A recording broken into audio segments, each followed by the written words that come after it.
Hey, what's up? How's it going? Welcome to my weekly energy report. If you've never been here before, welcome. My name is Faern, and each week I read the collective energy and I provide you with some ideas of what might happen and how you might work with it going forward. So, today's the 30th of November and will be a week, so that goes until December 6th. We are pretty much in the prismatic spirituality zone, the phase that falls right over the full moon. And because we're in that zone and there is an eclipse happening um, tomorrow, the 30th, right? Yeah, tomorrow, the 30th, wherever that is. It'll be really late at night or really early in the morning, so I won't be anywhere near experiencing the sight of it. But because we are in such an agitated zone for the collective, and then you add this full moon in, and then you add this eclipse in, it's not going to be comfortable.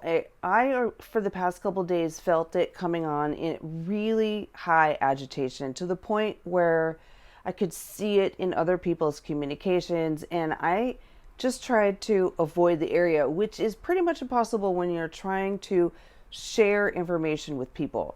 So, that being said, when this does kind of flow into the collective, it's going to be pretty strong, and it is definitely on the agitating side, but it does have this kind of light in there, right? It's the full moon, so you can direct your attention towards whatever it is that you want to work with spiritually within yourself, okay? But the agitation is going to come from outside for the full moon zone, okay? Right after that, we drop into collective introspective. And that is where the inner sightings or the inner sights might become as you felt during the full moon zone. So it's not really so much about the moon, but it's about the collective energy. So the collective response to what is happening that, nobody can really avoid.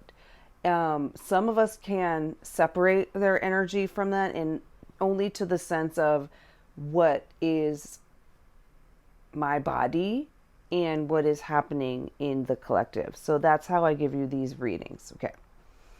When we do drop into that introspective zone, watch for, first of all, the recovery day, whatever you can in between these two phases, give yourself. You need to give yourself.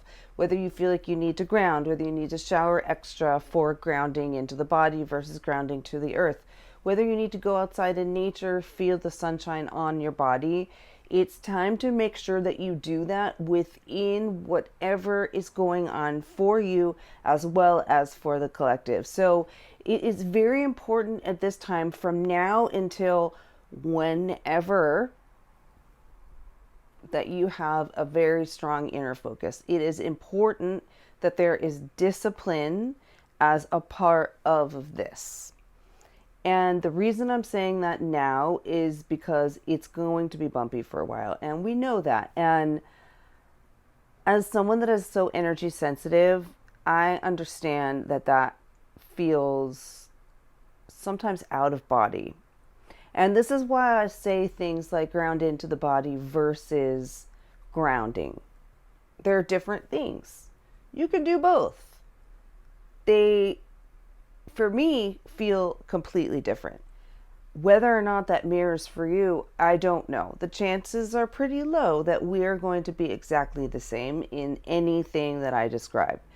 Speaking of which, I recommend not looking for matching the energy that I describe, but for the dates in which these things can affect you, and see how they affect you if you're new, especially to this zone.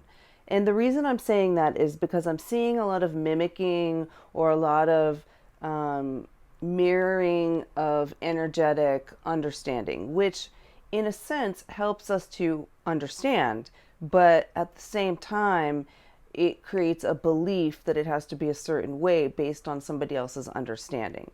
So you need to clear that up for yourself. I can't really do that for you. All I can do is offer a little bit of guidance on what is actually going on for the greater sense. Okay. That being said, when we're in a very high prismatic zone, which is the full moon no matter what, and then you add in the eclipse energy, it can be very confusing. So, eclipses have a tendency to be an amplification. And we know as energy sensitive beings that when something is releasing from us, when something is letting go from us, it is amplified first.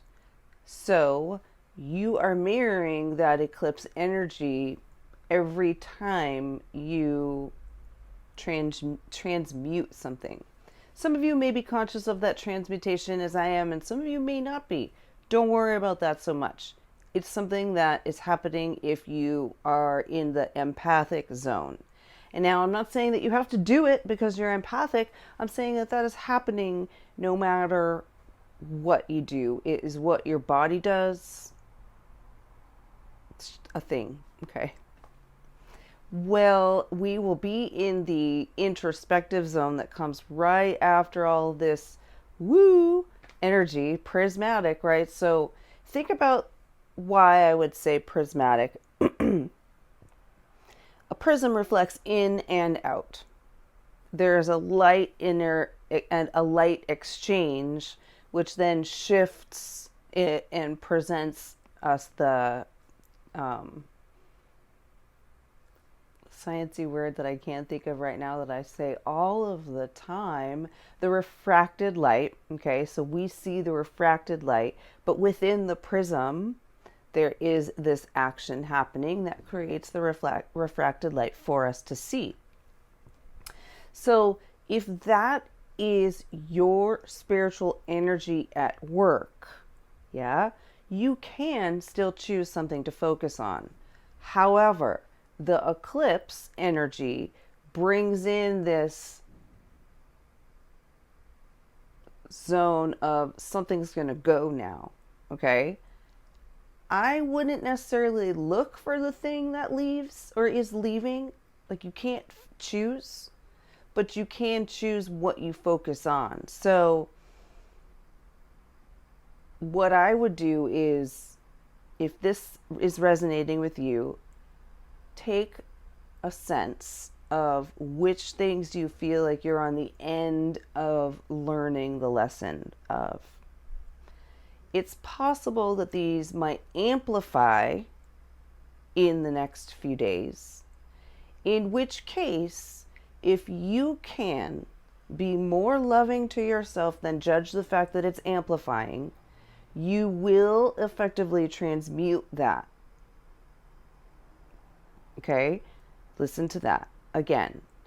If you choose to love yourself through the experience of this coming back and being a big deal, you can effectively transmute that and it will leave your system. Now, how do you do that? Well, this depends on what the thing is. I personally have had some things come up that I have been referring to as a reminder. Thank you for reminding me of that. I love you saying this to myself, okay? It depends on what it is, though. None of this is shadow work. This is how you work as an empathic being on this planet. And this isn't to say that anybody can't be empathic. It's just that some people are more wired now to represent that in the collective society. So not the collective unconscious, but out here saying, hey, we're doing this. Okay. There are some dates coming up in December that you will want to maybe clear some time around, and the one that I am focusing on personally is the 12/12 date. So 12, 13, and 14, probably 11 and 16, just, 15 and 16. Just, it depends on how it feels to me. Um, but those are the dates that Sandra recently gave out. That it doesn't mean that the other dates that are floating around aren't important, but it's possible that if you are kind of following along with MatCon and Sandra and me, these dates are going to be very effective for you to focus on. They also might be extremely agitating because it is one of the dates where the Stargate systems are doing something that I can't explain. But Sandra can. Go to Sandra's website and you'll see. Sandra Walter. Okay. And outside of that, I don't really have much else to tell you except for it's highly agitating right now. And so for a lot of people, it might feel like an integration period. To me, it doesn't feel like that, but I'm not on the same path as most. I'm definitely showing the path, but how it affects me now is very different than pretty much anybody describing things right now. Yeah, that doesn't mean they're wrong. I'm just saying find the person that you can really hear, especially for, if not the next 2 months, the next 2 years. Okay. Thank you for being here. Please drop some comments and some shares and stuff like that so that I can get a sense of what things are resonating most with the people that are paying attention. Thank you. Yeah, that's you. You. Thanks. Bye.